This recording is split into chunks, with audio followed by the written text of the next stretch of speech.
నమస్తే, నేను Vamsi. Welcome to HMTV news special debate. ఈరోజు చదువుకుందామా అనే అంశంపై చర్చలోకి వెళ్ళే ముందు స్టోరీని ఒకసారి చూద్దాం. చదువుకుందామా అన్నది ఇప్పుడు అనే పరిస్థితుల్లో చదువుకుందాం అనే పరిస్థితే మనకి ఇప్పుడు కనిపిస్తుంది. దేశవ్యాప్తంగా విద్య అంటే వ్యాపారం అయిన నేటి రోజుల్లో తెలుగు రాష్ట్రాల్లోనూ కార్పొరేట్, ప్రైవేటు పాఠశాలల ధనదాహానంకి అంతు లేకుండా పోయింది. కొన్ని స్కూల్స్లో అయితే ఫీజులు ఇతరత్రా ఫీజులతో తల్లిదండ్రుల రక్తాన్ని తాగుతున్నారు అనడంలో ఎలాంటి సందేహం లేకుండా పోయింది. పిల్లలకు మంచి భవిష్యత్ అందించాలనే సంకల్పంతో కార్పొరేట్, ప్రైవేటు పాఠశాలలకు తల్లిదండ్రులు ఆశ్రయిస్తుంటే దాన్ని బలహీనతగా తీసుకొని కొన్ని స్కూల్స్ యాజమాన్యాలు కనీసం మానవత్వం లేకుండా అత్యంత కర్కశంగా వ్యవహరిస్తూ ఫీజులను పేరుతో నిలువు దోపిడీకి గురి చేస్తున్నారు. ఈ అంశంపై ప్రత్యేక కథనాన్ని ఇప్పుడు మనం చూద్దాం. ఫీజుల నియంత్రణపై ప్రభుత్వాల మాటలు నీటి మీద రాతలే అవుతున్నాయి. గత బీఆర్ఎస్ తో పాటు నేటి కాంగ్రెస్ ఫీజుల కట్టడికి ఎలాంటి చర్యలు చేపట్టడం లేదు. 2023 డిసెంబర్లో అధికారంలోకి వచ్చిన ప్రస్తుత ప్రభుత్వం ఫీజులను కట్టడి చేసేందుకు కమిటీని ఏర్పాటు చేస్తామని 2024 సెప్టెంబర్లో ప్రకటించింది. రాష్ట్ర విద్యా commission, Telangana private unaided school regulatory and monitoring commission ముసాయిదా బిల్ 2025 పేరిట గతేడాది జనవరిలో ప్రభుత్వానికి నివేదిక అందించింది. తాజాగా ఆ కమిషన్ తెలంగాణ విద్యా విధానం 2026 పేరిట ఇచ్చిన నివేదికలో పాఠశాలలు, జూనియర్ కళాశాలల్లో ఫీజుల నియంత్రణను కట్టడి చేసేందుకు చట్టం చేయాలనే సిఫారసు చేసింది. అయితే విద్యా సంవత్సరం మరో 2 నెలల్లో ప్రారంభం కానున్నా ఇప్పటికీ ప్రభుత్వం నుంచి మాత్రం స్పష్టత లేదు. ఇక దేశంలోనే అత్యధికంగా హైదరాబాద్లోనే ఎక్కువ ఫీజులని గతంలో ఓ సంస్థ నిర్వహించిన సర్వేలో తేలింది. ఇక ఈ విద్యా సంవత్సరం కూడా 30% కన్నా ఎక్కువ ఫీజులు పెంచిన స్కూల్స్ సిటీలో చాలానే ఉన్నాయి. ఇక మరింత దారుణమైన విషయం ఏంటంటే ఇంజనీరింగ్ కాలేజీలకు మించి ఫీజులు వసూలు చేస్తున్న స్కూల్స్ కి నగరంలో కొదవే లేదు. ఇక ఇంటర్నేషనల్ స్కూల్స్ ఒక విద్యా సంవత్సరానికి 5 లక్షల రూపాయలకు పైగా వసూలు చేస్తున్నాయంటే అది అతిశయోక్తి కాదు. ఇక వచ్చే విద్యా సంవత్సరానికి సంబంధించిన ఫీజుల వివరాలు తల్లిదండ్రులు షాక్ కి గురవుతున్నారు. అడ్మిషన్ల టైంలో అంటే స్కూల్లో చేరే సమయంలో 5 నుంచి 10% ఫీజులు పెంచుతామని చెప్పిన యాజమాన్యాలు ఏకంగా 30% పైగా ఫీజులు పెంచడంతో తల్లిదండ్రులు లబోదీబోమంటున్నారు.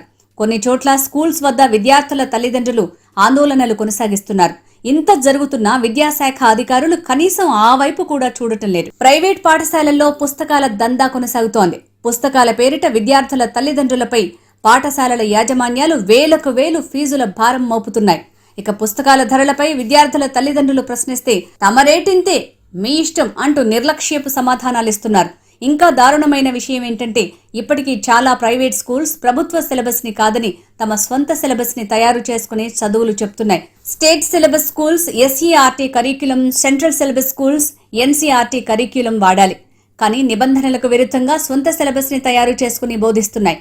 ఫీజులే కాకుండా పుస్తకాల విషయంలోనూ వేలల్లో వసూలు చేస్తూ నిలువు దోపిడీకి పాల్పడుతుంది. తెలుగు రాష్ట్రాల్లో ప్రముఖ విద్యా సంస్థలుగా చెలామణి అవుతున్న నారాయణ, చైతన్యతో పాటు ఇతర విద్యా సంస్థలు బుక్స్ ని ఇష్టారాజ్యంగా అమ్మకాలు సాగిస్తున్నాయి. ఈసీఐఎల్లోని నారాయణ టెక్నో స్కూల్ తన ఆవరణలోనే పుస్తకాల అమ్మకాలు సాగిస్తున్నాయి. ధరలు బహిరంగ మార్కెట్తో పోలిస్తే రెట్టింపు ఉన్నట్టు హెచ్ఎంటీవీ పరిశీలనలో స్పష్టమైంది. ఇక అటు చైతన్య స్కూల్లోనూ యథేచ్ఛగా పుస్తకాల అమ్మకాలు సాగిస్తున్నారు. ఈ 2 స్కూల్స్ లోనూ అధిక ధరలకు పుస్తకాల విక్రయాలు కొనసాగుతున్నా పట్టించుకున్న వారే లేరు. విద్యాశాఖ ఆదేశాలను ఇంత యథేచ్ఛగా బేఖాతరు చేస్తున్నా ఎందుకనో అధికారులు ఆ వైపు కన్నెత్తి కూడా చూడటం లేదు. మే నెలతో పాటు జూన్ 12 వరకు బస్సులకు ఫిట్నెస్ చేయించాల్సి ఉంటుంది. ఆ తర్వాత ఫిట్నెస్ చేయించని బస్సులు రోడ్లపైకి వస్తే మాత్రం కేసులు నమోదు చేసి పెనాల్టీలు వేస్తారు.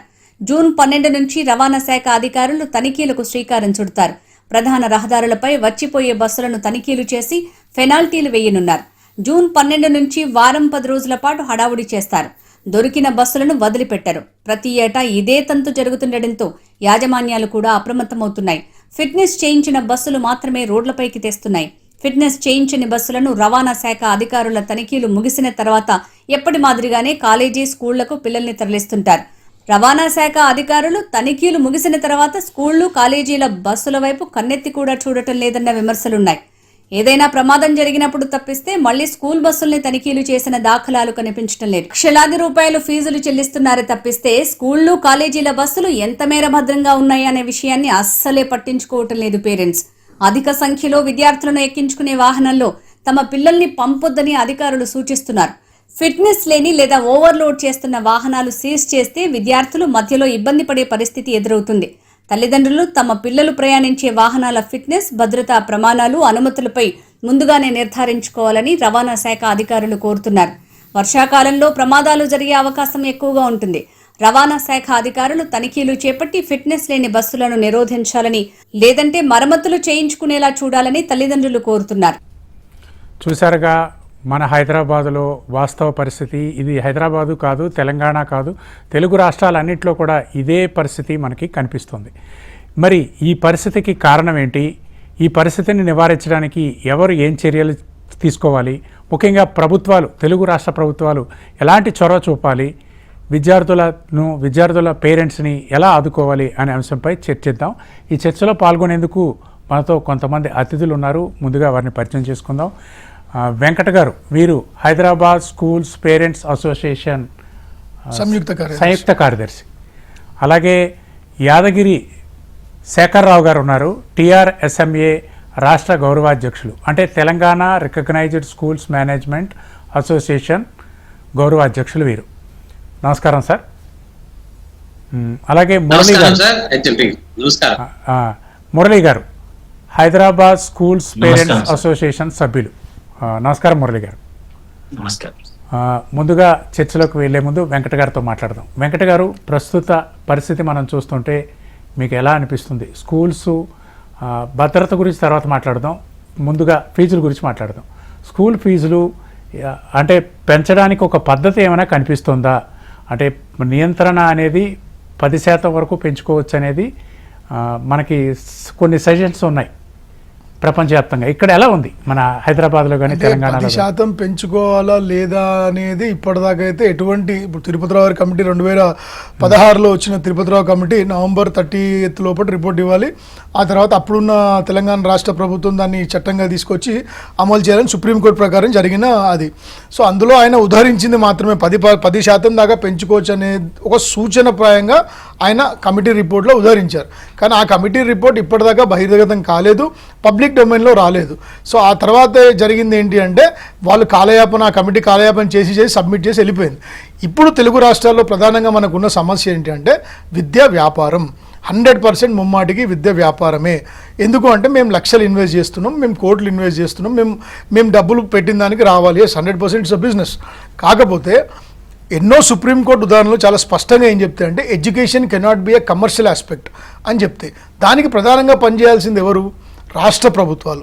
ఇప్పుడు నేను కానీ స్కూల్ మేనేజ్మెంట్ అసోసియేషన్ కానీ మీరు నేను అనే గొడవ తప్ప ఇక్కడ ప్రధానంగా ఎవరైతే బాధ్యులు ఉన్నారో వాళ్ళే ఈ వ్యవస్థల స్టేక్ హోల్డర్స్. ఇప్పుడు ఎంతోమంది మినిస్టర్లు కావచ్చు, మాజీ ప్రభుత్వ మినిస్టర్లు కావచ్చు, ప్రస్తుత ప్రభుత్వ మినిస్టర్లు కావచ్చు, ఎమ్మెల్యేలు కావచ్చు, స్కూళ్ళలో ఎడ్యుకేషన్ సిస్టంలో వాళ్ళ ఇన్వెస్ట్మెంట్ ఉన్నంత వరకు ఎటువంటి ప్రక్రియ అనేది ముందుకు జరగదు. మీరు ప్రధానంగా మీరు ఏదైతే అబ్జర్వ్ చేయాల్సిన విషయం ఏంటంటే మీకు రాజస్థాన్లో కానీ, గుజరాత్లో కానీ, తమిళనాడులో కానీ, మీకు ఢిల్లీలో కానీ అంటే ప్రతి దగ్గర ఒక చట్టం ఉంది. కేవలం తెలుగు రాష్ట్రాలు ఏవైతే కమర్షియలైజేషన్కి అగ్రపీఠ, అంటే తెలుగు రాష్ట్రాలు మీరు చూసినట్టయితే ఈరోజు భారతదేశానికి హెల్త్ సెక్టర్ని వ్యాపారంగా సామ్రాజ్యాన్ని విస్తరించింది మనమే. అలాగే ప్రైవేట్ స్కూళ్ళ రూపంలో విస్తరించింది పంజాబ్ దాకా పోయిన ఘనత కూడా తెలుగు రాష్ట్రాల్లోనే ఉంటుంది. ఎందుకు ప్రధానంగా అంటే ఇక్కడ అన్ని శాఖలు పనిచేస్తాయి. ఆబ్కారీ శాఖ పనిచేస్తుంది, పోలీస్ శాఖ పనిచేస్తుంది, ఫైర్ శాఖ పనిచేస్తుంది. ఏ పని చేయని శాఖ ఏదైనా ఉందంటే అది విద్యాశాఖ మాత్రమే. మొన్న రీసెంట్గా ఒక స్కూల్లో జరిగిన ఇన్సిడెంట్లో ఒక పేరెంట్ డిఓ కాల్ చేస్తే మేడ్చల్ డిఓకి ఆవిడ అంటారు 10% వాళ్ళు పెంచుకోవచ్చు అంటారు. మేము కోవిడ్ టైంలో 10% కన్నా ఎక్కువ పెంచొద్దని చెప్పి ఒక జీవో రిలీజ్ చేసినాము అంటే ఆవిడకి తెలియని విషయం ఏంటంటే ఆ జీవోని ఛాలెంజ్ చేశారు. ప్లస్ ఆ జీవో ఆమె ఇంకో విషయం ఏమన్నారంటే SSC అంటే ఓన్లీ స్టేట్ సిలబస్కి మాత్రమే మేము ఈ వెసులుబాటు కలిగించడం 10% అనే రిస్ట్రిక్షన్ వీళ్ళకే ఇచ్చినాము. కానీ CBSE, ICSE, CGSE ఉందో మా నియంత్రణలో ఉండదు అంటారు. ప్రధానమైన సమస్య ఏంటంటే వీళ్ళు చదువుకొని ఎగ్జామ్స్ రాసి క్వాలిఫై అయ్యి వీళ్ళు డెప్యూటీ ఎడ్యుకేషన్ అంటే ఒక పొజిషన్కి వస్తారు. బేసిక్స్ కూడా వీళ్ళకి తెలియకుండా వీళ్ళ శాఖలో పనిచేస్తున్నారంటే ఎంత దుర్మార్గమైన పరిస్థితులు తెలంగాణ రాష్ట్రం కానీ తెలుగు రాష్ట్రం అనేది మీరు అర్థం చేసుకోవాలి. వీళ్ళ ప్రధాన లక్ష్యం, వీళ్ళ ప్రధాన బాధ్యత ఏంటంటే ప్రభుత్వ స్కూళ్ళల్లో ట్రాన్స్ఫర్ల పైరవీలు, ప్రభుత్వ స్కూళ్ళలో పనిగా ఇది మన ఫుడ్ ఆహార పథకం ఇలాంటి విషయాలు తప్ప ఈరోజు ఎందుకు ఈ తెలుగు రాష్ట్రాల్లో ఫీజు అంతగానం ఉంది. నేను దాదాపు హైదరాబాద్ స్కూల్ పేరెంట్స్ 2009లో ఫామ్ అయితే అప్పటి స్వర్గీయ రాజశేఖర రెడ్డి గారు పాస్ చేసిన జీవోని 2016 దాకా ప్రభుత్వం సుప్రీంకోర్టు దాకా వెళ్ళింది. అంటే ఇక్కడ పాలకపక్షం ఎప్పుడు ప్రజాపక్షం ఉండాలి, కానీ పాలకపక్షం ఎప్పుడు దోపిడీ పక్షంలో ఉంటుంది. ఎందుకు ఆ మాట అనాల్సి వస్తుంది అంటే, మీరు ఈరోజు ఒక నోట్బుక్ నాకు స్టేషనరీ షాప్లో 23 రూపాయలకు దొరికే నోట్బుక్, 25 రూపాయల నోట్బుక్ నేను 50 రూపాయలకు కొనాలి. ఎందుకు అంటే అట్ట మీద కవర్ మీద వాళ్ళు వేసుకునే బ్రాండింగ్, ఆ బ్రాండింగ్ వల్ల ఎడ్యుకేషన్ పెరుగుతుందా, ఆ బ్రాండింగ్ వల్ల పిల్లగాడి మానసిక ఎదుగుదల ఉంటుందా, లేకపోతే వికాసం ఉంటుందా? ఏముండదు. బ్రాండింగ్, షూస్, సాక్స్, ఇంకా మిగిలించింది ఏంటంటే ఇన్నర్ గార్మెంట్స్ ఒకటే వాళ్ళు బ్రాండింగ్ చేయలేదు. కట్టింగ్ ఇలాంటి ఫ్యూచర్ అంటే పెళ్లి కాగానే పెళ్లి మండపం దగ్గర సంతకం పెట్టించుకొని మా స్కూల్లో అయితే మీకు డిస్కౌంట్ ఇస్తామనేది ఒకటి ఇంకా బ్యాలెన్స్ ఉంది. ఎందుకు ఈ నియంత్రణ లోపం ఉంది? తెలంగాణ ఫీ రెగ్యులేషన్ కమిటీ అని మీరు ఇంజనీరింగ్ కళాశాలను ఎందుకు నియంత్రిస్తున్నారు? మీరు ఎందుకు ఇంజనీరింగ్ కళాశాలను నియంత్రిస్తున్నారు? ఎందుకు అంటే ఇంజనీరింగ్ కళాశాలలో మీరు వాళ్ళకి డబ్బులు ఇస్తున్నారు. డిగ్రీని ఎందుకు మీరు నియంత్రిస్తున్నారు? డిగ్రీలో మీరు స్కాలర్షిప్స్ ఇస్తున్నారు. ఎక్కడైతే ప్రభుత్వం తన చేతులు కాల్చుకుంటుందో అక్కడ, ప్లస్ ప్రధానంగా చూసుకున్నట్టయితే ఇంటర్మీడియట్ దాకా ఓటు హక్కు లేదు కాబట్టి మీరు ఆ వర్గాన్ని విస్మరించారు. అదే మేమేం అడుగుతున్నాం, మీరు ఇప్పుడు సమాజం చాలా మారిపోయింది. మొన్న 10th క్లాస్ పిల్లగాడు సిబిఎస్ఈ పేపర్ ఎలా కరెక్షన్ అవుతుంది అనేసి హ్యాక్ చేసి చూపెట్టిండు. సో అట్లాంటప్పుడు 10th క్లాస్ మీరు 10th ఓటు హక్కు ఇచ్చేసేయండి. సో ఎట్లా 9th నుంచి ఇచ్చారనుకో వ్యవస్థ మారుతుంది. ఇంకో దోపిడీ తెలుగు రాష్ట్రాల్లో మీరు అందరూ గమనిస్తే సిబిఎస్ఈ, ఐసిఎస్ఈ, సిజిఎస్ఈ అనేది చాలా పెద్ద దోపిడీ. ఎందుకు అంటే ఒకప్పుడు సిబిఎస్ఈ ఫామ్ అయింది, central board of secondary education. Central government ప్రభుత్వ ఉద్యోగులు ఎవరైతే కేంద్ర ప్రభుత్వ ఉద్యోగులు ఉన్నారో వాళ్ళు వృత్తిరీత్యా వివిధ రాష్ట్రాల్లోకి వాళ్ళకి ట్రాన్స్ఫర్స్ ఉంటాయి కాబట్టి వాళ్ళ వెసులుబాటుకు కేంద్రీయ విద్యాలయాలు ఫామ్ చేసి సిబిఎస్ఈ. ఈ భారతదేశంలో దౌర్భాగ్యం ఏంటంటే సిబిఎస్ఈ కూడా ఇప్పటిదాకా చట్టబద్ధత లేదు. సిబిఎస్ఈకి మన లోక్సభలో ఒక చట్టం పాస్ చేసిన సిబిఎస్ఈకి ఎటువంటి హక్కు అధికారాలు లేవు. సిబిఎస్ఈ ఒక అఫిలియేషన్ క్యాన్సిల్ చేయలేదు, సిబిఎస్ఈ ఒక పెనాల్టీ వేయలేదు, ఒక అఫిలియేషన్ మాత్రమే క్యాన్సిల్ చేయగలుగుతుంది. అంటే ఒక స్టేట్ ఎడ్యుకేషన్ బోర్డుకున్న పవర్స్ కూడా సిబిఎస్ఈకి లేవు. సో ఈ మొత్తం స్కూల్స్ ఏం చేస్తున్నాయంటే ఇది ఢిల్లీ బేస్డ్, ఇదంతా ఏదైనా మాది కేంద్ర నిర్ణయం అవుతుంది అని చెప్పి ఒక మూస ధోరణిలో తల్లిదండ్రులను నెట్టివేస్తూ, అలాగే తల్లిదండ్రులు అంటే సరే మేము పొద్దున్న లేచి ఉద్యోగాలు ఉన్నాయి, సంపాదించుకోవాలి, పిల్లలను నడిపేయాలి, ఇల్లు నడిపేయాలి కాబట్టి మేము మా పోరాటం చేస్తున్నాం. మీరు చేసే ఉద్యోగమే అది. మీకు అది కాకుండా వేరే పని ఉంటుంది. డిఈఓలో కానీ, డిప్యూటీఈఓలో కానీ, ఎడ్యుకేషన్ డిపార్ట్మెంట్లో పనిచేసే జాయింట్ డైరెక్టర్లు కానీ, even director of school education కానీ వేరే పని ఏంది? ఇదే పని కదా. ఈ పని మీద కూడా మీరు నియంత్రణ లేకపోతే ఇక మన ప్రజెంట్ రాష్ట్రంలో చూసుకుంటే మేము దాదాపు సుదీర్ఘ పాలన టీఆర్ఎస్ ఉన్న 13 సంవత్సరాలు మేము పోరాటం చేసినాం, కోర్టులకు వెళ్ళినాం. మేము తెలంగాణలో ప్రజాప్రభుత్వం రాగానే ఏదో మారిపోతుంది, విపరీతమైన మార్పు వచ్చేసేది తెలంగాణ. కానీ మన గౌరవ ముఖ్యమంత్రి గారు, గౌరవ విద్యాశాఖ మంత్రి గారు గత 2.5 సంవత్సరాల నుంచి పేపర్ స్టేట్మెంట్ తప్ప ఈ రోజు వరకు కరెక్ట్ మీకు ఒక నెల తర్వాత మళ్ళీ వస్తుంది. మరి అతి త్వరలో బిల్లు అందరి పేరెంట్స్కి హెచ్ఎంటీవీ ద్వారా మేము తెలియజేసి హైదరాబాద్ స్కూల్ పేరెంట్స్ ఏం చెప్తుందంటే, ఇప్పుడు బిల్లు తీసుకొచ్చినా ఇప్పటికిప్పుడు రేపు అసెంబ్లీ సమావేశాలు పెట్టి బిల్లు పాస్ చేసినా అది ఈ అకాడమిక్ ఇయర్కి వర్తించదు. సరే, వీళ్ళు చేసిన చట్టమే తెలంగాణ ఎడ్యుకేషన్ కమిషన్, గౌరవనీయులు డాక్టర్ ఆకునూరు మురళి గారి ఆధ్వర్యంలో అయితే తెలంగాణ ఎడ్యుకేషన్ కమిషన్ పెట్టారో ఆ కమిషన్ కేవలం రాజకీయ నిరుద్యోగ భర్తీ తప్ప ఆ కమిషన్ చేసింది ఏం లేదు. ఆ కమిషన్ మేము అన్ని రిపోర్ట్స్ ఇస్తే దాదాపు 2400 పేజీలు వివిధ రాష్ట్రాల చట్టాలు ఇచ్చి, తెలంగాణ ఫీ రెగ్యులేషన్ కమిటీ చట్టాలు ఇచ్చి మేము ఇస్తే వాళ్ళు చేసిందాకే గవర్నమెంట్ ఎడ్యుకేషన్ సిస్టమ్ బలోపేతం చేయాలని మేము కూడా నమ్ముతాం. కానీ ఏదైతే ఈరోజు 58% విద్యార్థులు తల్లిదండ్రులు ఎవరైతే ప్రైవేట్ స్కూల్లోకి వెళ్తున్నారో అక్కడ విస్మరించి మీరు కనీసం సరే మీరు గవర్నమెంట్కి పెద్దపీట వేయాలి, మేము గౌరవిస్తాం. ఎందుకంటే ఈరోజు కేంద్రీయ విద్యాలయ, జవహర్ నవోదయ ఎట్లయితే వాల్యూ ఉందో అట్లాంటి సిస్టమ్ మీరు క్రియేట్ చేయండి. ఎంతోమంది దాదాపు 58%, ఇంకో 18% మళ్ళీ తిరిగి వాటికి వస్తారు. కానీ ఇక్కడ ప్రైవేట్ స్కూల్ దోపిడీలు మీరు అరికట్టకుండా డొనేషన్లు, ఇష్టం ఉన్న పుస్తకాలు. ఈరోజు తెలుగు రాష్ట్రాల్లో ఒకరికి ఎవరికన్నా 2nd క్లాస్కు అబ్బాయి, 5th క్లాస్కు అబ్బాయి ఉంటే వాళ్ళ వార్షిక ఖర్చు దాదాపు ఎంత లేదన్నా 2 లక్షల నుంచి 2.5 లక్షలు. ఒక అంటే మధ్యలో ఉన్న స్కూల్స్ అంటే మిడిల్ లెవెల్ స్కూల్స్లో కూడా దాదాపు 2 లక్షల పైన ఖర్చు పెట్టాల్సిన ఆవశ్యకత ఈ రాష్ట్రంలో ఏర్పడుతుంది. కాబట్టి ఇక్కడ ఫెయిల్యూర్ ఎవరిది అంటే ఫెయిల్యూర్ సిస్టమ్ది, ఫెయిల్యూర్ ఎవరిది అంటే ఫెయిల్యూర్ ప్రభుత్వాలది, ఫెయిల్యూర్ ఎవరిది అంటే ఫెయిల్యూర్ కోర్ట్స్ది. ఎందుకంటే మేము వేసిన కేసుల్లో వాయిదాలు వాయిదాలు వాయిదాలు పడి పడి పడి ఆ కేసు వచ్చేసరికి అంటే దాదాపు 2009 వేసిన కేసు 2016 దాకా సుప్రీంకోర్టు దాకా వెళ్ళిందంటే ఎప్పుడు న్యాయం జరుగుతుంది అంటే ఆ కేసు వేసిన వాళ్ళ పిల్లలు కూడా పాస్ అయిపోయి యూఎస్ కూడా వెళ్ళిపోయారు. సో అలాంటి పరిస్థితి తెలుగు రాష్ట్రాల్లో నడుస్తుంది. చాలా అద్భుతంగా వివరించారండి. మీ ఆవేదనని కళ్ళకు కట్టినట్టు వివరించారు. ఇది మీ ఆవేదన కాదు, తెలుగు రాష్ట్రాల్లో ఉండే అనేక మంది విద్యార్థుల తల్లిదండ్రుల ఆవేదన. ఇలాంటి ఆవేదనను పంచుకోవడానికి కొంతమంది లైన్లో ఉన్నారు. సార్ మీరు మాట్లాడండి. హలో, కృష్ణారెడ్డి గారు ఎల్బీ నగర్ నుంచి మీ అభిప్రాయాన్ని పంచుకోవాలనుకుంటున్నారు కదా, ఏం చెప్పాలనుకుంటున్నారు? సార్ ముందుగా హెచ్ఎంటీవీ వారికి నా ధన్యవాదాలండి. ఎందుకంటే ఏ మీడియా ఛానల్ కూడా ఇంతవరకు చదువుకుందామా అన్న దాని మీద డిబేట్ పెట్టట్లేదు. ఏ ఛానల్ ఉన్నా అంటే చెప్తున్నా, అందుకని ముందుగా మీకు ధన్యవాదాలు.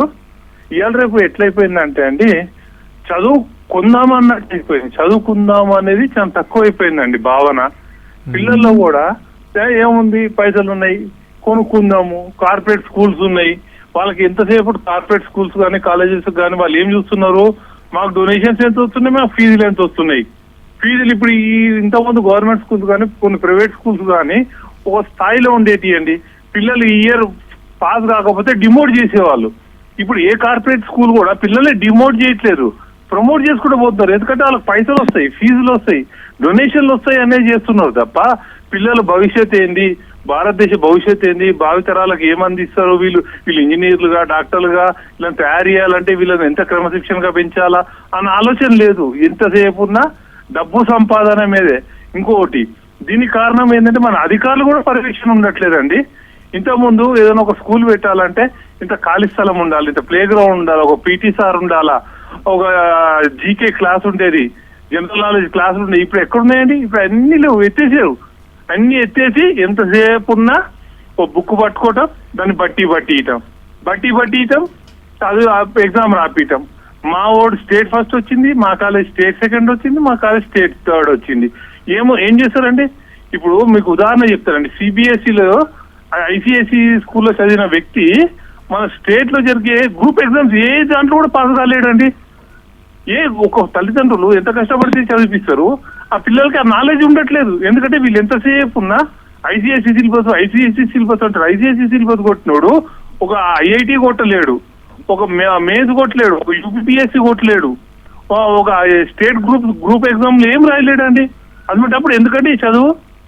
దీన్ని అధికారులు ఎక్కడ పర్యవేక్షిస్తున్నారండి? అధికారులు ఏ కోశాన్ని కూడా పర్యవేక్షించట్లేదండి.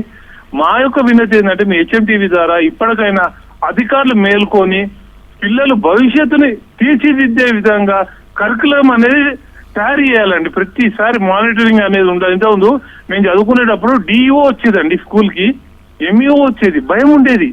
ప్రైవేట్ స్కూల్స్ కానీ గవర్నమెంట్ స్కూల్స్ కానీ భయం ఉండేది. ఏమని? డిఈఓ వచ్చి ఇన్స్పెక్షన్ చేస్తాడేమో, ఎంఈఓ వచ్చి ఇన్స్పెక్షన్ చేస్తాడేమో అని. ఇప్పుడు ఏ ప్రైవేట్ స్కూల్లో ఎంఈఓ డిఈఓలు ఇన్స్పెక్షన్ చేస్తున్నారండి? ఏదో పేరుకు మాత్రం గవర్నమెంట్ స్కూల్లో పోతారు, ఇన్స్పెక్షన్ చేసినామంటారు, ఇప్పుడు రిపోర్ట్ రాయాలి కాబట్టి రాసేసి వస్తున్నారండి, అంతే. కృష్ణారెడ్డి గారు ధన్యవాదాలు. మీరు అద్భుతమైన మీ అభిప్రాయాన్ని పంచుకున్నందుకు. కార్యక్రమంలో చాలామంది ప్రముఖులు ఉన్నారు, వారితో మాట్లాడాక మళ్ళీ మీ దగ్గరికి వస్తా వీలైతే. ఇప్పుడు యాదగిరి శేఖర్రావు గారు, ఇప్పుడు పేరెంట్స్ ఆవేదన విన్నారు కదా, అసలు ఏం జరుగుతుంది మీ మేనేజ్మెంట్ అసోసియేషన్లో, ఏం జరుగుతుంది? ఫీజుల పెంపుకి మీరు ఎలాంటి ప్రామాణికతలను పాటిస్తున్నారు? నమస్కారం అండి. హెచ్ఎంటీవీ గారికి ధన్యవాదాలు తెలుపుతూ, ముఖ్యంగా పాఠశాలలు పునఃప్రారంభం కాగానే జనరల్గా ఫీజులు, బాధుడు, పీక్క తింటరు, తల్లిదండ్రుల యొక్క ఇబ్బంది, ఇవన్నీ కూడా పేపర్లు కానీ ప్రింట్ అండ్ ఎలక్ట్రానిక్ మీడియా, బయట ఆన్లైన్లో కానీ సోషల్ మీడియాలో కానీ చూస్తూ ఉంటాం. వాస్తవ పరిస్థితులు చూస్తూ ఉన్నట్లయితే కొన్ని కార్పొరేట్ స్కూల్స్ 100% వ్యాపారం చేసినాయి. ఇలా మీరన్న చదువుకుందామా అనేది అది వ్యాపారం చేయడానికి గల కారణాలు ఏంటంటే రెండు తెలుగు రాష్ట్రాలు కాదు, భారతదేశంలో కూడా తల్లిదండ్రుల యొక్క తప్పే అని అంటా ఉన్నాను. ఎందుకంటే చిన్న పాఠశాలలు వాళ్ళ ఇంటి దగ్గర ఉంటాయి, ఆ పాఠశాలలో అంత చక్కని విద్యను అందిస్తారు చాలా తక్కువ ఫీజులతో. 10,000కు నర్సరీ ఫీజు ఉందండి, 15,000కు ఉన్నది. అలాగే హై స్కూల్ 10th క్లాస్ 30 నుంచి 35,000 కన్నా ఎక్కువ లేవు. కానీ 2 లక్షల సింబల్ ఆఫ్ స్టేటస్ అంటే డిగ్నిటీ కోసం ఒక వైట్ కాలర్ ఎక్కడైతే అక్రమంగా సంపాదిస్తాడో ఎక్కడైతే చాలా ధనవంతులు అంటే లంచాలు రకరకాల రాజకీయ నాయకులు అనేక మంది చదివించే ఆ పాఠశాలలకు వెళ్ళి 2 లక్షలు 3 లక్షలు కట్టి వెళ్ళలేని పరిస్థితుల్లో బంగారము అన్ని తాకట్టు పెట్టి చదివిస్తున్నారు. అవన్నీ పాఠశాలలు కూడా ఇలా రద్దు చేయాల్సిన అవసరం ఉంది. ఇలా నిన్నాక మొన్న ముఖ్యమంత్రి గారు తమిళనాడులో వచ్చి మినిమం 16,600 పెట్టి మాక్సిమం 25,000 పెట్టారండి. అది ఎందుకు చేయకూడదు? మన ముఖ్యమంత్రి గారు ఇక్కడ రేవంత్ రెడ్డి గారు నేను ఎడ్యుకేషన్ మినిస్టర్ శాఖ నా దగ్గరనే పెట్టుకున్నా, నేనే చేస్తా, నా తడాకేందో చూపిస్తానన్నారు. మరి ఎక్కడున్నారు ఇలా విద్యాశాఖ మంత్రి గారు? ఎందుకు ఫీజులు నియంత్రణ చేస్తలేరు? ఎప్పుడో తిరుపతిరావు గారి కమిటీ అన్నారు, ఏదో అన్నారు, అదే గత ప్రభుత్వం చేసింది. తెలంగాణ వస్తే చాలా బాగుపడుతుంది విద్య వైద్యం అన్నారు. ఇలా వైద్యం ఎక్కడ పోయింది? చుక్కలు. ఇలా విద్య కూడా చుక్కలు లక్షలు పిండి వసూలు చేస్తున్నారు. అది ఎవరు అంటే కారణం తల్లిదండ్రులే. ఆ తల్లిదండ్రులంతా కూడా వీళ్ళు international schools, CBS schools, Tonde ఆ పేర్లు ట్యాగ్ పెట్టిన స్కూల్స్ అన్నింటినీ రద్దుపరచమనండి. వాళ్ళకు ఒక ఇది శిక్ష వేయండి. ఈ 50,000 30,000కి ఇంతే, ఇదే నియంత్రణ అని చెప్పేసేయండి. అంత దాటద్దని చెప్పండి. గీత దాటితే తోలుగొలగడతా అని చెప్పండి. అది లేదు. చట్టం చేస్తా అన్నారు, చట్టం ఎక్కువ పోయింది. ఇలా విద్యా కమిషన్ తీసుకొచ్చారు ఆకునూరు మురళి గారిని. వారు 2 ఏళ్ళు కాలయాపన చేశారు, తీరా రిజైన్ చేసి అవతల వారు వేసారు. మరి ఎక్కడిది ఇలా నువ్వు 10% కాదు 30% పెంచుకునే అవకాశం ఎందుకు కల్పిస్తున్నారు? ఇలా ఎందుకు ఇన్స్పెక్షన్ చేయట్లేదు? ఇలా ఎందుకు డిఓలకు ఫుల్ అథారిటీ ఇస్తలేరు? ఎందుకు ఎంఈఓలకు ఇస్తలేరు? ఎందుకు ఆర్జేడీలకు ఇస్తలేరు? ఎందుకు డైరెక్టర్ ఆఫ్ స్కూల్? దీన్ని ప్రత్యేకంగా ఒక కమిటీ పెట్టండి, ఒక ప్రత్యేకంగా తీసుకుని అన్ని పాఠశాలను సందర్శించమనండి. అన్ని పాఠశాలలు అన్ని ఇన్ఫ్రా ఉందా లేదా చెక్ చేయమనండి. ఇలా బడ్జెట్ స్కూల్స్ 9 నానా అవస్థలు పడుతున్నాయి. ఇలా అన్ని కార్పొరేట్ స్కూల్స్ అంతా కూడా ఫీజులు గుంజుతున్నాయి, అనేక రకాలు అమ్ముతున్నాయి, బట్టలు అమ్ముతున్నాయి, పుస్తకాలు అమ్ముతున్నాయి, ప్రతిదీ ఇలా కొనేటట్టు తయారు చేస్తున్నది. మరి వాటిని రద్దు చేయమనండి. ముఖ్యమంత్రి గారి దగ్గర విద్యాశాఖ మంత్రి ఉండడం కాదు, దాన్ని పర్యవేక్షణ చేయాలి.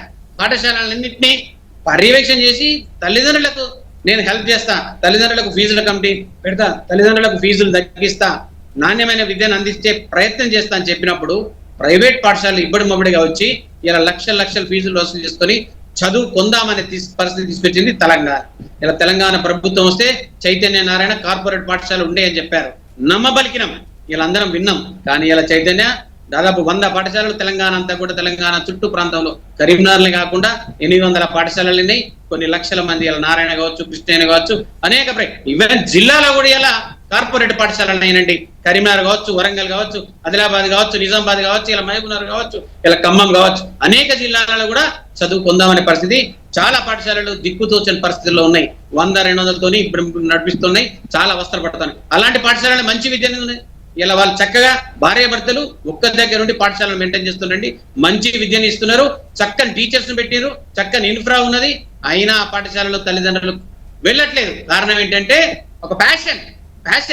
నాకు లక్షలు కడితేనే నాకు ఏం చదవద్దండి, ఐఐటి ఒక్క సీట్ రాదు, 1 2 3 అని వాడు చైతన్యుడు ఎత్తాడు, వీడు నారాయణ ఎత్తాడు, ఇంకోటి ఎత్తాడు. 1,00,000 మంది తీసుకుంటాడు, ఒక 4 ఐటీలు తీస్తాడు. శేఖర్ గారు అంటే వ్యక్తిగత దోషాలకు వద్దు, అంటే పేర్లు ప్రస్తావించి చెప్పాల్సిన పని లేదు. లేదు సార్, అంటే మా ఆవేదన చెప్తున్నాం. ఎప్పుడు చూసినా మీరు ప్రతిసారి వస్తుంది ఇప్పుడు అంటే ఫీజులు గుంజుతారు, రక్తం తాగుతున్నాయి, ఇంకే తాగుతున్నాయి. అలాంటి పాఠశాలలు తాగేటి మాలాంటి పాఠశాలలు కాదు.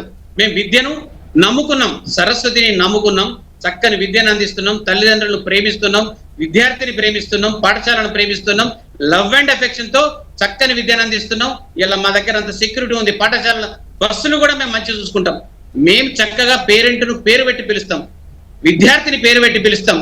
చక్కగా ఒక నాణ్యమైన అంటే సంస్కారము, సంస్కృతి, విలువలతో కూడిన విద్యను ఇస్తాం. మాకు ఒకే ఒక పాఠశాల ఉంటది, భార్యాభర్తలు మా కుటుంబం అంతా కూడా పనిచేస్తుంది. ఒక రైతు, సామాన్యమైన రైతు ఏ రకంగా అయితే కష్టపడతాడో అంత కష్టపడతాం మేము. ఇలా మరి మాలాంటి పాఠశాలను బతికించాల్సిన బాధ్యత ఇలా నేను వినమ్రతతో తెలుగు రాష్ట్రాల ప్రతి తల్లిదండ్రికి కోరుకుంటా ఉన్నాను. కార్పొరేట్ విద్య అనేది వద్దు, బడ్జెట్ పాఠశాల విద్య మెరుగు. కాబట్టి కార్పొరేట్ పాఠశాలను ఎంకరేజ్ చేసింది, కార్పొరేట్ పాఠశాలను విజయవంతంగా ముందు తీసుకెళ్లేవాలంటే తల్లిదండ్రులను ప్రభుత్వంకి ఏంటంటే వాళ్ళకి అప్పుడప్పుడు ఇన్ని ఖర్చులు కావాలి. ఈ కార్పొరేట్ వాళ్ళు పోతారు, ఇంత మేనేజ్ చేస్తారు, ఆయన కొట్టేస్తారు. వాళ్ళ పాఠశాలలు అట్టే నడుతూ ఉంటాయి. మాలాంటి పాఠశాలలు ఏదైనా చిన్న జరిగితే పాఠశాల మూసేస్తారు, కానీ అవి మూయబడి మూస్తారు. అంటే ద్వంద్వ పరిపాలన. ప్రతి ప్రభుత్వం, ఏ ప్రభుత్వం వచ్చినా అంతే చేస్తుంది. తల్లిదండ్రులకు న్యాయం జరగట్లేదు. తల్లిదండ్రులకు 100% మీరు చెప్పింది ఎలా చదువు పొందామని పరిస్థితి తీసుకొచ్చింది ప్రభుత్వం. వెంటనే ఇప్పటికైనా స్పందించి ముఖ్యమంత్రి గారు అయ్యా నేను వేడుకుంటున్నా, ఒక నిర్ణయించండి. ఇలా తమిళనాడు నిన్నాక మొన్న వచ్చిన విజయ్ గారు ముఖ్యమంత్రి గారు 16,000 అన్నారు, మాక్సిమం 30,000 అన్నారు. మీరు అన్నట్టు ఎట్లా? శేఖర్రావు గారు తీసి అవతల వారేంటి పాఠశాల? అద్భుతంగా వివరించారు. మేము ఒప్పుకుంటాం. మళ్ళీ మీ దగ్గరికి వస్తాను. 9,000 మంది మేము ఒప్పుకుంటాం. విక్రమ్ గారు ఫోన్ లైన్ లో ఉన్నారు. విక్రమ్ గారు,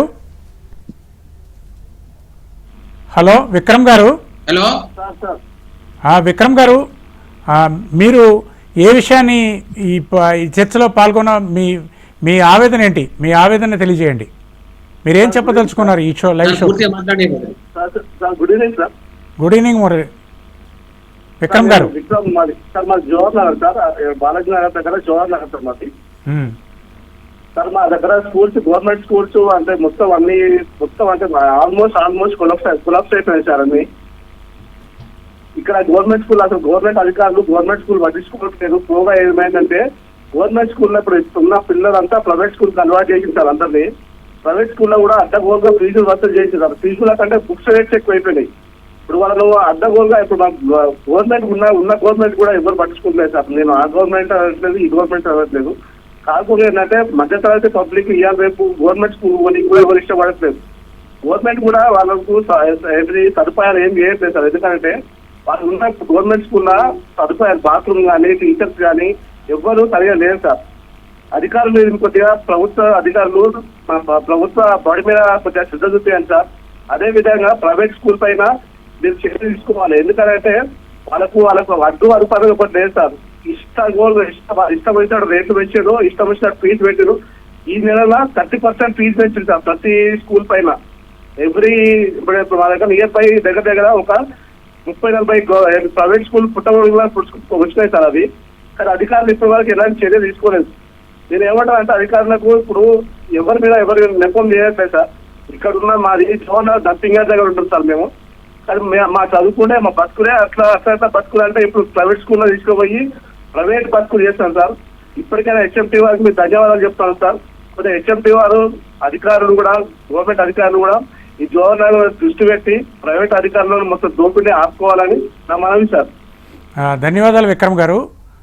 మీరు ఈ కార్యక్రమంలోకి వచ్చి మీ అమూల్యమైన అభిప్రాయం తెలియజేసినందుకు మీకు ధన్యవాదాలు. ఇప్పుడు మనం మురళీ గారితో మాట్లాడదాం. మురళీ గారు హైదరాబాద్ స్కూల్స్ పేరెంట్స్ అసోసియేషన్ సభ్యులు. మురళీ గారు, సార్ మీరు గమనించింది ఏంటి ఈ ప్రైవేట్ స్కూళ్ళ వ్యవహారంలో? ఫీజుల వ్యవహారం కానీ, లేకపోతే బుక్స్ వ్యవహారంలో కానీ, లేకపోతే షూస్, ఇలా ప్రతి విషయంలో కూడా ఒక దందా నడుస్తుందని అనేక మంది పేరెంట్స్ ఆరోపిస్తున్నారు. మీరంటుంది ఏంటి? వాస్తవం సార్, అది ప్రతి సంవత్సరం జరుగుతున్నదే. ఇలా ప్రతి సంవత్సరం ప్రతి టీవీ ఛానల్ వాళ్ళు ఎంతో కొంత వాళ్ళు ముందుకొచ్చి వాళ్ళు డ్రైవ్లు చేసినప్పటికీ ఏ గవర్నమెంట్ కు కూడా ఎటువంటి చలనం ఉండట్లేదు. ప్రతి స్కూల్లో చిన్న పెద్ద అని కాకుండా ప్రతి గవర్నమెంట్ స్కూల్లో ఆల్మోస్ట్ అన్ని గవర్నమెంట్ స్కూళ్లలో ఇదే వ్యవహారం జరుగుతున్నప్పటికీ ఒక్క సంవత్సరం కూడా ఒక 10 కేసులు అంటూ బుక్ చేసిన దాఖలాలు లేవు. వాళ్ళ మీద వాళ్ళకి ఒక సీరియస్ పనిష్మెంట్ ఇచ్చినటువంటి దాఖలాలు లేవు.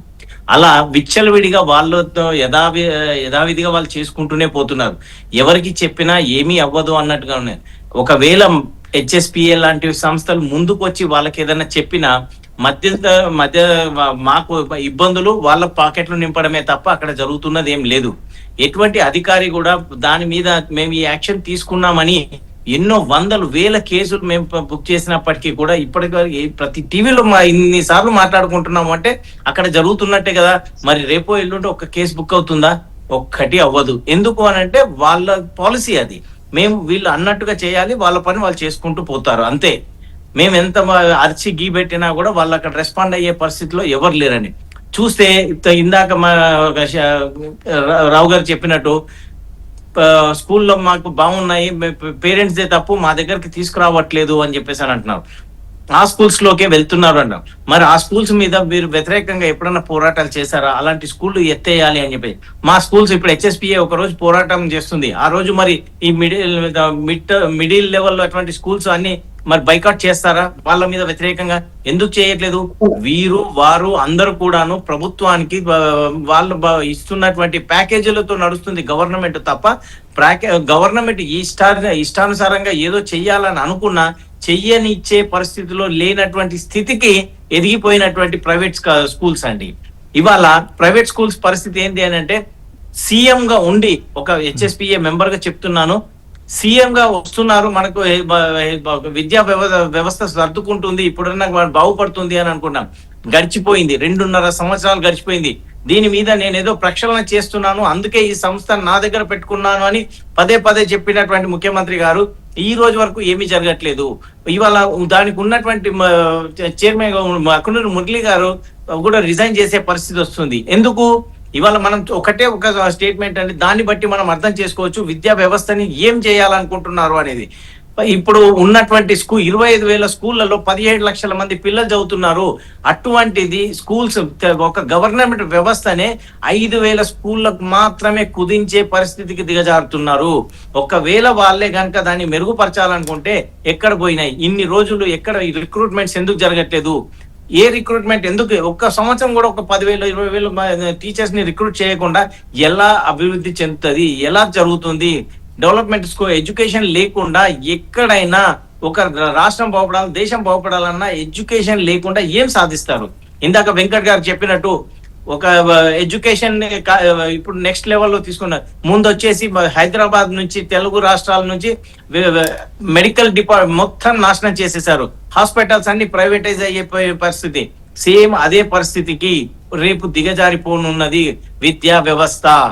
ఇవాళ గవర్నమెంట్ స్కూల్స్ వాళ్ళు కూడా మొన్న సీఎం గారు చెప్తున్నారు, ఉప్పల్లో మీటింగ్ జరిగినప్పుడు 200 మంది టీచర్స్ ని వేరే కంట్రీకి పంపించాము అని అంటున్నారు. 200 అక్కడికి పంపించడం ఎందుకు? ఇంకో 200 మందిని ఇంకా మళ్ళీ పంపిస్తాను అని అంటున్నారు. అంతమందిని ఎందుకండి? ఇక్కడ పక్కన ఉన్న రాష్ట్రాలకు పంపిమానండి, అది చాలు. వాళ్ళని యూనియన్ లీడర్లని మబ్బి పెట్టుకోవడానికి, వాళ్ళని తొత్తులుగా మార్చుకోవడానికి, వాళ్ళకి విలాసాల కోసము ఈ ప్యాకేజీలే తప్ప దీని వల్ల ఒరిగేది ఏం లేదని చెప్పేసి మేము ఖచ్చితంగా చెప్తున్నామండి. ఇట్లాంటి మైండ్ సెట్ ఉన్నటువంటి ముఖ్యమంత్రి గారు ఏం ప్రక్షాళన చేస్తారండి? పిల్లలకి ఈ రోజు వరకు హెచ్ఎస్పీఏ 2009 నుంచి పోరాటం చేస్తుంది, 17 సంవత్సరాలుగా నిరంతరంగా పోరాటం చేస్తున్నది విద్య. ఇట్లా ఎన్నో ఛానళ్లు అందరూ కూడా మాకు సపోర్ట్ చేస్తూనే ఉన్నారు. కానీ ఈ రోజు వరకు ఏం జరుగుతుంది? ఎక్కడేసిన గొంగడు అక్కడే అన్నట్టుకుంది. ఒక డిఓ రాడు, ఒక ఎంఈఓ రాడు. ఇవాళ 25,000 పై చిలుకు బస్సులు ఉన్నాయి. ఈ రోజు వరకు ఒకటి ఇన్స్పెక్షన్ జరగదు. 15 రోజుల్లో మొత్తం అయిపోతాయి. ఎలా జరుగుతాయండి? రోజు వేలు ఫైళ్లు వెళ్ళిపోతుంటాయి. అంటే ఎంతమంది స్టాఫ్ కావాలి, ఎంతమంది దాన్ని పర్యవేక్షిస్తే ప్రతి బస్ ని ఇన్స్పెక్షన్ చేయడానికి ఒక్కో బస్ కి ఎంత టైం పడుతుంది అనేది మనకి ఒక అవగాహన ఉంది కదా. అయినా కూడా జరిగిపోతాయి. ఎంతమంది స్టాఫ్ ఉన్నారు, ఎన్ని స్కూల్ ఇన్స్పెక్షన్ చేస్తున్నారు, ఫైర్ బ్రిగేడ్ ఏంటి, వీళ్ళందరూ ఎంతమంది స్టాఫ్ ఉన్నారు, ఎన్ని స్కూల్స్ ని ఇన్స్పెక్ట్ చేస్తున్నారు. కానీ వాళ్ళందరికీ ఇన్ ఫైల్ ప్రతి ఒక్కరికి పేపర్ అందుతుంది. ఎలా జరుగుతుంది? ఇది కూడా తప్పు పేరెంట్స్ దే. అడిగితే మళ్ళీ వాళ్ళ మీద ఇబ్బందులు గురి చేయడమే వాళ్ళకి ఒకటి తెలుసు. మా పిల్లలకి ఇబ్బంది పెడుతున్నారని చెప్పేసి మేము ఆ డిఓ ఆఫీస్కి వెళ్తే ఆ స్కూల్ నుంచి తీసేయి అని చెప్పేసి ఉచిత సలహాలు ఇస్తారు. అంతేగాని ఆ స్కూల్ మీద చర్యలు తీసుకునేటువంటి పరిస్థితులు ఉండవు. ఇంత దిగజారిపోయిన వ్యవస్థ మన రాష్ట్రంలో ఉంది. పరిస్థితులు ఒక చైతన్య నారాయణ అని అంటున్నాం, వాళ్ళు మొత్తం దేశాలు దాటేసి వెళ్ళిపోతున్నారు. మరి అలాంటి పరిస్థితి అంతవరకు వెళ్తుంది అని అంటే వాళ్ళు వ్యాపారం కాకుండా ఇంకేమైనా చేస్తున్నారా?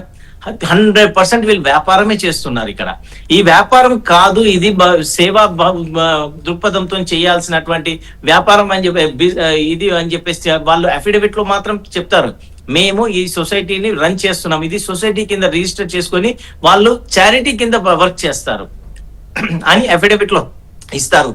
కానీ 5% తోటి మాత్రమే బిజినెస్ ప్రాఫిట్ తో చూసుకోవాలి.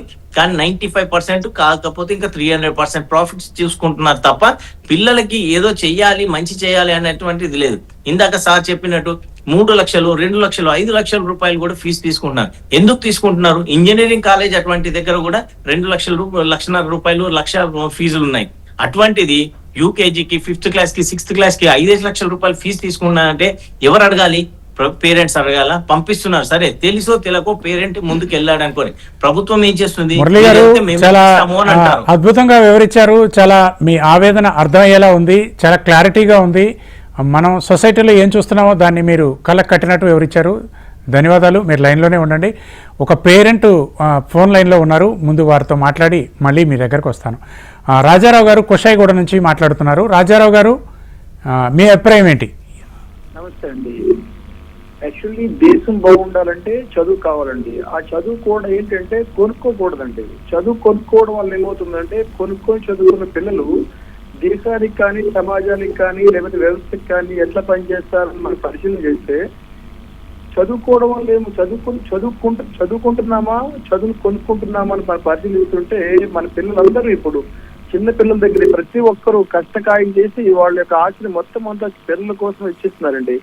దానివల్ల ఏమవుతుందంటే సమాజంలో మనం మంచి పిల్లల్ని అంటే సమాజానికి దేశానికి రాష్ట్రానికి ప్రజలకి సేవ చేసేటటువంటి భావంతో వచ్చే పిల్లలు తక్కువైపోతున్నారండి. ఒకప్పుడు మనం చదువుకున్నాం అన్ని గవర్నమెంట్ స్కూల్లో చదువుకున్నాము, గవర్నమెంట్ కాలేజ్ చదువుకున్నాము, పాలిటెక్నిక్ చదువుకున్నాము, లేకపోతే జేఎన్టీ లాంటి కాలేజ్ చదువుకున్నామండి. కానీ ఇప్పుడు మనం మన హైదరాబాద్ లాంటి మన యొక్క తెలంగాణ క్యాపిటల్ అయిన హైదరాబాద్ లో చూసుకుంటే ఎక్కడ చూసినా మనకు గవర్నమెంట్ స్కూల్ కనిపించట్లేదండి, గవర్నమెంట్ కాలేజ్ కనిపించట్లేదండి. గవర్నమెంట్ కి సంబంధించిన ఏదో తార్నాకలు ఒకటి, జేఎన్టీలో ఒకటి, లేకపోతే అక్కడ కనిపిస్తున్నాయి. కానీ ప్రతి ఏరియాలోనూ ప్రైవేట్ స్కూల్స్ అన్ని విస్తరించేసాయండి. దానివల్ల ప్రతి ఒక్కరు ప్రైవేట్ స్కూల్ వాళ్ళకి మేము ఫీజులు. ఇక్కడ తల్లిదండ్రులు సుఖపడిన కనిపించట్లేదు, దేశానికి మంచి పని చేస్తారని కూడా కనిపించట్లేదండి.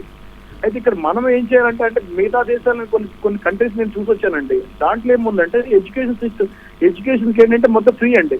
అంటే ఎడ్యుకేషన్ అమౌంట్ కూడా ప్రైవేట్ స్కూల్స్ ఉన్నా ప్రైవేట్ స్కూల్లో చదివినా ఆ ఎడ్యుకేషన్ యొక్క పేమెంట్ ని గవర్నమెంట్ బేర్ చేస్తుందండి. ఇప్పుడు ఫ్రీ బస్సులని లేకపోతే ఫ్రీ ఇంకోటి పెట్టే బదులు విద్యని చదువుకునే పిల్లల్ని దేశం కోసం పనిచేయాలి, ధర్మం కోసం పనిచేయాలి, దేశం గొప్పగా ఉండాలి అన్నటప్పుడు ఆ చదువుకునే పిల్లల యొక్క భారాన్ని ప్రభుత్వాలు 50%, 60% బేర్ చేసినట్లయితే ఆ చదువుకునే పిల్లలు ఏంటంటే దేశం నన్ను చదివించింది, రాష్ట్రం నన్ను చదివించింది, నా తల్లిదండ్రులతో పాటు రాష్ట్రం కూడా నన్ను చదివించిందని మంచి ఒపీనియన్ ఉందనుకోండి, అటువంటి పిల్లలు మంచి పిల్లలు తయారవుతారండి. ఆ మంచి పిల్లలు తయారయ్యి దేశం కోసం పనిచేస్తారండి. ఇక్కడ ఏమవుతుందంటే తల్లిదండ్రులు ఇంజనీరో డాక్టరో లేకపోతే మంచి పొజిషన్ రావడానికి పిల్లలు ఆ తల్లిదండ్రులు చిన్నప్పటి నుంచి 50,000, 1,00,000, 2 లక్షలు, 3 లక్షలు, 5 లక్షలు ఖర్చు పెట్టి అరే నీ కోసం 2 ఎకరాల పొలం అమ్మేశావరా, నీ కోసం మా జీవితాన్ని అంతా తాకాటు పెట్టావురా, నువ్వు సంపాదించాలంటే ఆ మేధావులైన పిల్లలు ఏం చేస్తున్నారంటే ప్లేస్మెంట్ కోసమని వేరే దేశాలకు పోతున్నారండి. మన దగ్గర చదువుకోవడము, ఆ తల్లిదండ్రులు కష్టంతో చదువుకోవడం, ఆ పిల్లలందరూ వేరే దేశాలకు పోవడం, ఆ దేశాలు డెవలప్ చేస్తున్నారు. కానీ మన దేశం కోసం పనిచేద్దాం అనేటటువంటి మేధావులు చాలా తక్కువైపోతున్నారండి. అందుకని దేశం బాగుండాలి అంటే ఎవరైతే మన ముఖ్యమంత్రి గారు ఉన్నారు, రేవంత్ రెడ్డి గారు ఉన్నారు, దేశం కోసము లేకపోతే మన రాష్ట్రం కోసం మన రాష్ట్రం అన్ని రంగాల్లో అభివృద్ధి చెందాలన్నప్పుడు ఈయన అంటే విప్లవాత్మక నిర్ణయాలు తీసుకోవాలండి. ఎలా తీసుకోవాలంటే నా రాష్ట్రంలో చదువుకునే పిల్లలందరి యొక్క ఫీజు నేను బేర్ చేస్తాను, లేకపోతే దాంట్లో 50% బేర్ గవర్నమెంట్ 50% బేర్ చేస్తుంది, లేదా 30% బేర్ చేస్తుంది, లేదా మొత్తం బేర్ చేస్తుంది. ఇలాంటి నిర్ణయాలని మీలాంటి వాళ్ళు చెప్పాలండి. మీలాంటి ఎవరైతే సరస్వతి పుత్రులు ఉన్నారో అంటే మీడియా ఉందో, మీ మీడియా లాంటి వాళ్ళు చెప్పాలండి. అంటే మిగతా చిన్న కంట్రీ చూస్తుంటే మన రూపాయి మొన్న ఆల్రెడీ సువర్ణ భూమి వెళ్ళామండి. సువర్ణ భూమి వెళ్తే మనం వాళ్ళకంటే 3 రెట్లు తక్కువ ఉన్నామండి. అంటే వాళ్ళ యొక్క స్థాయి ఈక్వల్ టు మన 3 రూపాయలండి. చిన్న కంట్రీస్ ఎందుకు డెవలప్ చేయాలి చూస్తే అక్కడ ఎడ్యుకేషన్ అడిగామండి. ఎడ్యుకేషన్ ఎట్లా ఉంటుందంటే దే ఆర్ ఎడ్యుకేషన్ ఫ్రీ అని చెప్పారండి. అలాగే మలేషియా అండి, చిన్న కంట్రీ, సింగపూర్ అండి. అంటే ఇలాంటి కంట్రీస్ ఏమవుతుందంటే విద్యా రంగాన్ని వాళ్ళు మాక్సిమం ఫ్రీ చేశారండి. అలాగే ఇంత పెద్ద కంట్రీ 140 కోట్లు 150 కోట్లు దేశం ఉంది, మన ఆల్రెడీ 5-6 కోట్ల జనాభా ఉన్నటువంటి మన తెలంగాణ రాష్ట్రం కంటే చిన్న దేశాలు చాలా డెవలప్ అవుతున్నాయండి. అందుకని మీలాంటి వాళ్ళు అంటే మేము మీకు సపోర్ట్ చేస్తామండి. మీలాంటి వాళ్ళు దీన్ని ముందు తీసుకెళ్లాలండి. ఎందుకంటే దేశం రాజారావు గారు ధన్యవాదాలు, చాలా విలువైన సజెషన్స్ చేశారు. ఆయన సజెషన్స్ మీద మీరు మీ అభిప్రాయం చెప్పండి. సార్ అన్నది చాలా 100% రైట్. ఎనీ డెవలప్డ్ కంట్రీ మీరు చూసుకున్నట్టయితే ఎడ్యుకేషన్ అండ్ హెల్త్ ప్రధానంగా ఆ దేశ ప్రభుత్వ ఆధీనంలో ఉంటుంది. ఎడ్యుకేషన్ అండ్ హెల్త్ అనేది ఫ్రీ. కానీ భారతదేశంలో ఏంటంటే మిగతా అంటే ఇప్పుడు ఈరోజు సామాన్యుడు ఇల్లు కొనాలంటే ఇంట్రెస్ట్ రేట్ ఎక్కువ, 27 లక్షలు లోన్ తీసుకుంటే 54 లక్షలు కట్టాలి, చదువుకోవాలంటే చదువు కొనాలి, ఆసుపత్రికి పోవాలంటే ఆస్తులు అమ్ముకోవాలి. ఈ దౌర్భాగ్య పరిస్థితి భారతదేశంలో ఉంది. ఎందుకు ఉంది అంటే ప్రధానంగా ఏ రంగంలో ఒకప్పుడు మీరు ఒక 20 ఏళ్ళ కిందట ఒక రౌడీ ఎమ్మెల్యే అవుతుండే, ఒక రౌడీ ఒక వైన్ షాప్ ఉంటే ఆయన రాజకీయాల్లోకి వచ్చి ఆయన అలా త్వరతగతినే వెళ్ళలేదు. కానీ ఈరోజు ఎమ్మెల్యే కావాలన్నా మినిస్టర్ కావాలన్నా ఒక ఎడ్యుకేషన్ ఇన్స్టిట్యూషన్ కావాలి.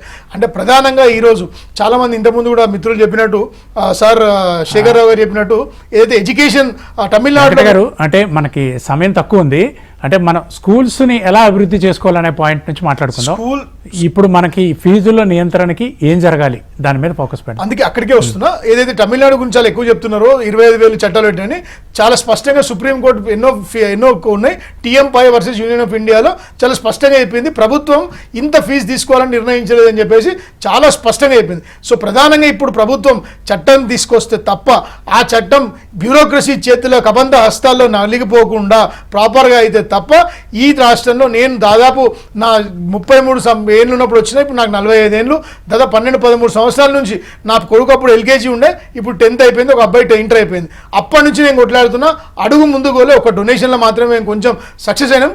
కాబట్టి ఇప్పుడు గౌరవ ముఖ్యమంత్రి గారు, గౌరవ విద్యాశాఖ మంత్రి గారు పేపర్ స్టేట్మెంట్లు ఇవ్వకుండా దయచేసి రంగంలోకి దిగి మిమ్మల్ని చరిత్ర గుర్తుపెట్టుకుంటుంది.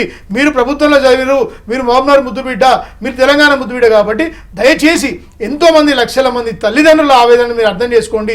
ఈ ప్రెషర్ వల్ల మేము చదువుకు ఇంత ఖర్చు పెడుతున్నామని ప్రెషర్ పెడితే పిల్లలు ఆత్మహత్యలు చేసుకుంటారు. ఇలాంటి ధోరణి ఇప్పుడు కాకపోయినా ఒక జనరేషన్కైనా అది మంచిది కాదు. కాబట్టి మీరు ఒక మంచి ఆలోచనతోని మీరు ఎడ్యుకేషన్ కమిషనే తీసుకొచ్చినని మీరు అనుకుంటారో ఆ ఆలోచన కార్యాచరణ రూపంలో మీరు పెట్టాలని చెప్పేసి Hyderabad school parents association HMTA ద్వారా మిమ్మల్ని విజ్ఞప్తి చేస్తూ, మీకు కాకపోతే ఆ షాకింగ్ ఎవరికైనా ఇచ్చి కనీసం పని చేయాలని చెప్పేసి మేము మిమ్మల్ని విజ్ఞప్తి చేస్తున్నాం.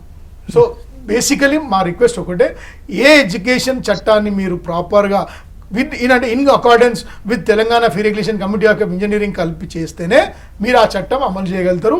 అది మీరు ఇప్పుడు వచ్చే అకాడమిక్ ఇయర్కి అది వర్త్ అవుతుంది అని చెప్పేసి మా హైదరాబాద్ స్కూల్ పేరెంట్స్ అసోసియేషన్ తరఫున నేను విజ్ఞప్తి చేస్తున్నాను. చాలా అద్భుతమైన సజెషన్ ఇచ్చారండి ప్రభుత్వానికి.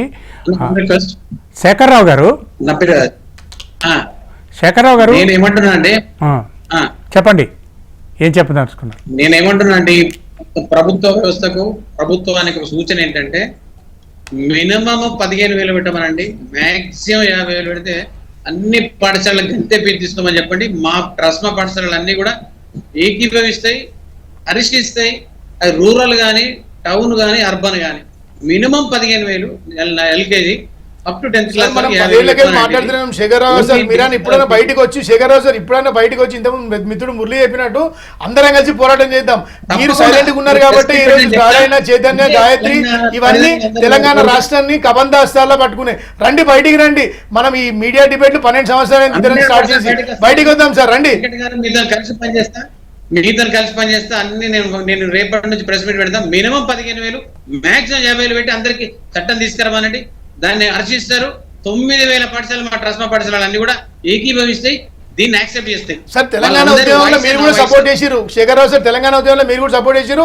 కేసీఆర్ గారు స్టేట్మెంట్ ఇచ్చిరు, ఖచ్చితంగా సపోర్ట్ అని మేము మిమ్మల్ని అడుగుతున్నాం. మరి తెలంగాణ రాష్ట్రం మీరు సపోర్ట్ చేసినప్పుడు రాష్ట్ర సాధనకి ఎందుకు నారాయణ చైతన్య ఇంకా తెలంగాణ రాష్ట్రంలో ఉంది అనేది మీరు ఎందుకు ప్రశ్నించలేకపోతున్నారు?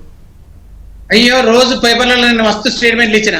స్టేట్మెంట్ ఎందుకు సార్? మొన్న పేపర్ చదివినా ఒక బడ్జెట్ స్కూల్ సూసైడ్ చేసుకునే మీరు ట్రెస్మాగా 2 ట్రెస్మా అసోసియేషన్ ఒక దగ్గరికి వచ్చి ఒక మహాధర్నాకు పిలుపునియండి. రాష్ట్రంలో అన్ని స్కూళ్ళు ఒక 10 రోజుల పాటు బంద్ చేయండి ఒక దగ్గరికి వచ్చి.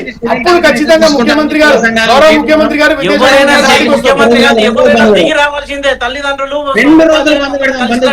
పిల్లల భవిష్యత్తు కోసం సార్ రాజశేఖర్ ఎక్కడ మారాలి? శేఖర్రావు గారు నేను చెప్తున్నా, TM5 versus union of India 2004 Bengaluru supreme court మీరు చూడండి. No government has authority to involve into day to day activities. Fees నిర్ణయించే హక్కు ప్రభుత్వాలకు లేదు. ముఖ్యమంత్రి గారికి నేను రిక్వెస్ట్ చేస్తున్నా, మినిమం 15,000, మాక్సిమం 50,000 పెట్టండి. మురళి గారు మీరు మాట్లాడండి, మీరేం చెప్తారు? శేఖర్రావు గారు చెప్పినట్టు మేము ఏకీభవిస్తున్నాం సార్. మీరు అన్నది చాలా మంచి. కాకపోతే మేమందరం తల్లిదండ్రులుగా అందరం రాష్ట్రంలో ఉన్న ప్రతి తల్లిదండ్రులు మీకు సపోర్ట్ చేస్తున్నారు. కాళ్ళకు గజ్జ కడతా రాష్ట్రం తిరుగుతా. ఎందుకు రాష్ట్రం అంతా తిరగాల్సిన అవసరం లేదు సార్. మీరు ఉన్న చోట మీ స్కూల్ 2 రోజులు ముఖ్యమంత్రికి తెలియదా? ముఖ్యమంత్రి దిగి రాలేరా?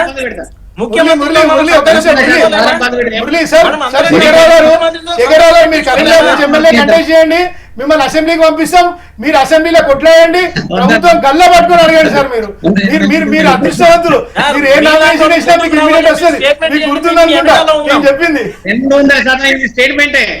ఇది స్టేట్మెంటే. సరే, సునీత గారు ఫోన్ లైన్ లో ఉన్నారు, వారితో మాట్లాడాక మళ్ళీ ఈ చర్చను కొనసాగిద్దాం. సునీత గారు, నమస్కారం అండి. నమస్కారం సునీత గారు, మీ అభిప్రాయం ఏంటి? మనం ఈ ఫీజులను నియంత్రించుకోగలమా? ప్రభుత్వం నుంచి ఎలాంటి స్పందన కావాలి?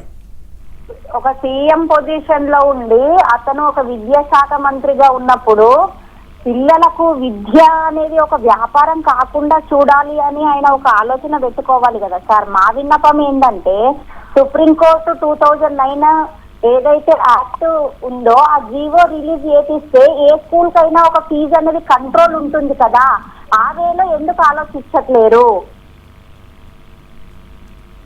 అని మా విన్నపము. ఇప్పుడు సీఎంఏ ఒక విద్యాశాఖ మంత్రి కదా సార్, అతను ఆ జీవోను రిలీజ్ చేయించడం తనకు పెద్ద ఇది ఏదో గొప్ప విషయం కాదు కదా. ఉన్నదాన్ని అమలు చేయించడానికి ఆయనకు అబ్జెక్షన్ ఏమవుతున్నది? అతనే విద్యాశాఖ మంత్రి కదా. అద్భుతమైన విషయాన్ని వివరించారు సునీత గారు. మురళి గారు, మీరు చెప్పండి, దీన్ని మనం ఎలా కంట్రోల్ చేయగలుగుతాం? వ్యవస్థ బాగుపడాలి అని అనుకుంటే యంత్రాంగం అంతా ఖచ్చితంగా పనిచేయాల్సిన అవసరం ఉంది సార్. విద్యాశాఖ మంత్రిగా వారే ఉన్నారు కాబట్టి వారినే మేము అడుగుతున్నాము. మీరు రోజు ఒక 4 స్కూళ్ళు తిరగండి. మీరే విద్యాశాఖ మంత్రి కాబట్టి మీరే 4 జిల్లాలకు తిరగండి. ప్రైవేట్ స్కూళ్లలో పరిస్థితులు ఏంటో చూడండి. ఏ స్కూళ్లలో మీద ఒక ఓపెన్ నంబర్ పెట్టండి, మీకు మేము నంబర్స్ కి మేము పంపిస్తాము. ఏ స్కూళ్లలో బుక్స్ అమ్ముతున్నారు, ఏ స్కూళ్లలో ఏం అమ్ముతున్నారో మేము చెప్తాము. మీరు వాళ్ళ మీద తక్షణం యాక్షన్ తీసుకోండి. ఇది మీరు సాధించి చూపించండి. మేము అది చేస్తాం ఇది చేస్తాం కాదు, మాకు ఏది వద్దండి. మీ ఫోర్త్ సిటీ అక్కర్లేదు, మాకు మీ మూసి ప్రక్షాళన అక్కర్లేదు. ముందు ప్రక్షాళన చేయాల్సింది విద్యా వ్యవస్థని ఫస్ట్ మీరు ప్రక్షాళన చేయండి, తర్వాత వైద్యాన్ని ప్రక్షాళన చేయండి. అదే మీకు కొలమానం కింద మీరు తీసుకోండి. మీరు సక్సెస్ఫుల్ సీఎం గా ఉన్నారు అని అంటే ఇది చేసినాం కాబట్టి మేము చూస్తున్నాగా అని చెప్పి నిన్నగాక మొన్న వచ్చినటువంటి ముఖ్యమంత్రి గారు ఇవాళ తీసుకోగలిగినరు. మీరు ఇంతమంది 100 మందిని టీచర్లని వేరే దేశాలకు పంపించామన్నారు. వాళ్ళు ఇచ్చిన రిపోర్ట్ ఏంది, మీరేం తీసుకున్నారు? ఇక్కడ వద్దండి, పక్కనున్న సీఎం ని మన రాష్ట్రంలో జరుగుతున్నటువంటి మంచిని మీరు కాపీ పేస్ట్ చేయండి. మీరేం దాని మీద ఎక్కువ ఎక్సర్సైజ్ చేయాల్సిన పని లేదు. మీరు కాపీ పేస్ట్ చేయండి. అక్కడైతే ఏవైతే ఫీజులు పెట్టారో ఇక్కడ కూడా అదే అని చెప్పేసి మీరే జీవో తీసుకురండి. మీ పేరు చిరకాలంగా చరిత్రలో నిలిచిపోతుంది. మురళి హైదరాబాద్ స్కూల్ అసోసియేషన్ లో ఉండి లెట్ మీ కరెక్ట్ ఇట్. ఇంతకుముందు శేఖరరావు సార్ చెప్పినా మీకు కూడా చెప్తున్నా, అది పేపర్ స్టేట్మెంట్ మాత్రమే. ప్రభుత్వానికి ఎటువంటి హక్కు లేదు, ప్రభుత్వం నిర్ణయించలేదు. అది సుప్రీంకోర్టు వర్డిక్ట్.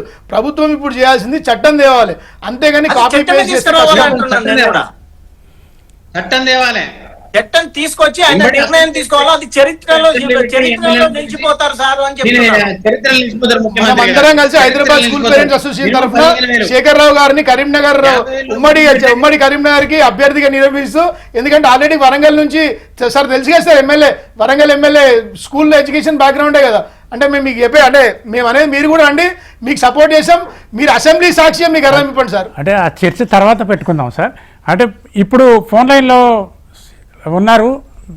నమస్తే మేడం. నమస్తే దుర్గారావు గారు నమస్తే. నమస్తే సార్. మీరేం చెప్పాలనుకుంటున్నారు? మన ఈ ఫీజుల నియంత్రణ కోసం ఏం చేయాలి? ఫీజుల నియంత్రణ కోసం సార్, ఇప్పుడు మీరు ప్రతి సంవత్సరము ఈ డిబేట్ ఏర్పాటు చేస్తున్నారు, బాగానే ఉంది సార్. కాకుంటే ఏమైందంటే ప్రజలలో అవేర్నెస్ రాకపోతుంది. దీని యొక్క ఉద్యమంగా తీసుకెళ్లాలి సార్. మధ్యతరగతి ప్రజలు కానీ పేద ప్రజలు కానీ ఇప్పుడు నర్సరీ నుంచి 10th వరకు ఇంటర్ తర్వాత డిగ్రీ కానీ లక్షలు పోసి చదువుకున్నా కూడా జాబులు ఏం రావట్లేదు, వృధా అయిపోతుంది పెట్టిన పెట్టుబడి కూడా. ఇక్కడ ఏమైతుందంటే సార్, మనము ఒక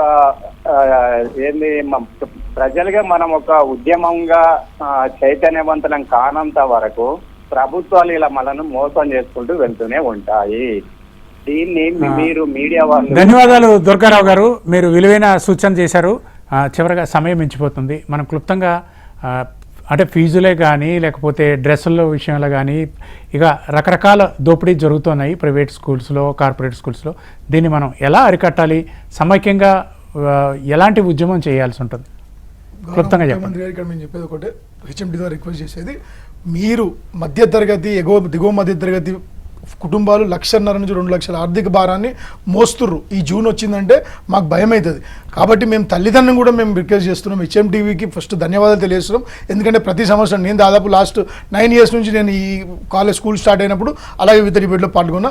ఒకటే మేము రిక్వెస్ట్ చేసేది, అయ్యా ఇప్పుడైనా చట్టం తేండి, చట్టం తేలేని పక్షానైనా సరే కనీసం పబ్లికేషన్స్, ఓన్ పబ్లికేషన్స్, SCERT పుస్తకాలు మాత్రమే ప్రిస్క్రైబ్ చేయాల్సిన దగ్గర 13 అడిషనల్ పుస్తకాలు చైతన్య నారాయణ పబ్లికేషన్స్ పేరు మీద, అలాగే వివిధ స్కూల్ ఏ స్కూల్ పెట్టుకున్న పబ్లికేషన్స్ మీద అది అరికట్టండి. NCERT CBSE ఉన్న పుస్తకాలు మాత్రమే అమ్మాలి, కానీ దాంట్లో మళ్ళీ దాదాపు 10-15 పుస్తకాలు ఇవన్నీ మీరు అరికడితే మీరు మాకు అట్లీస్ట్ గౌరవ విద్యాశాఖ మంత్రి గారిని మీరు పనికొచ్చిరని చెప్పేసి హైదరాబాద్ స్కూల్ పేరెంట్స్ అసోసియేషన్ మీకు పాలాభిషేకం చేస్తాం. మేము రిక్వెస్ట్ ఒక చట్టం తీసుకురండి.